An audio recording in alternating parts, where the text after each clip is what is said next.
उद्योगमंत्री उदय सामंत यांनी ठाकरेंच्या शिवसेनेचे नेते भास्कर जाधव यांना टोला हाणलाय। विरोधी पक्ष नेतेपदाचा भास्कर जाधवांना ठाकरेंच्या शिवसेनेकडून केवळ लॉलीपॉप दाखवण्यात येतोय असा टोला सामंत यांनी लगावलाय।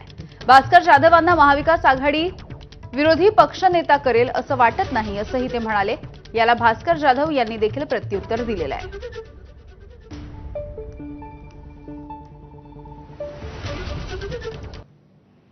भास्कर जाधव साहेब हे एक आक्रमक नेते आहेत। अतिशय विधानसभेचा विधान परिषदेचा त्यांना अनुभव दांडगा आहे आणि अशा आक्रमक नेत्याला शांत करण्यासाठी युबीटीनं फक्त पत्र देऊन ठेवलंय की विरोधी पक्षनेता त्यांना करावं, पण ज्यावेळी खऱ्या अर्थानं करण्याची ज्यावेळी विरोधी पक्षनेता वेळ येईल त्यावेळी ते त्यांना करतील असं मला वाटत नाही। लॉलीपॉप असं म्हणणार नाही, लॉलीपॉप असेल तर त्याचे परिणाम त्यांना भोगावे लागतील।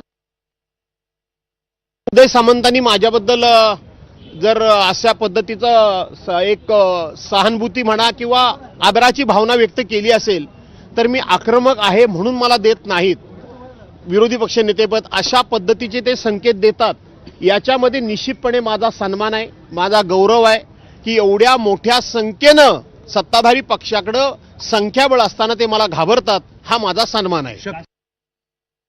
शिवसेनेचे ज्येष्ठ सदस्य आदरणीय भास्कर जाधव साहेबांना काहीतरी विरोधी पक्ष नेतेपदाचं पत्र दिलेलं होतं, परंतु आता ते नाव बदललं जाण्याची शक्यता आहे अशी देखील चर्चा नागपूरमध्ये फार मोठ्या पद्धतीनं सुरू आहे। त्याच्यामुळे विरोधी पक्षनेता जाहीर करणं ही जबाबदारी आणि हे अधिकार विधानसभेचे अध्यक्ष आणि विधान परिषदेचे सभापती या दोघांना आहेत आणि ते दोघेही सक्षम आहेत, ते योग्य तो निर्णय घेतील। दरम्यान विरोधी पक्षनेतेपदावरती प्रताप सरनाईक आणि अजित पवार यांनी देखील प्रतिक्रिया दिलेली आहे, बघूयात।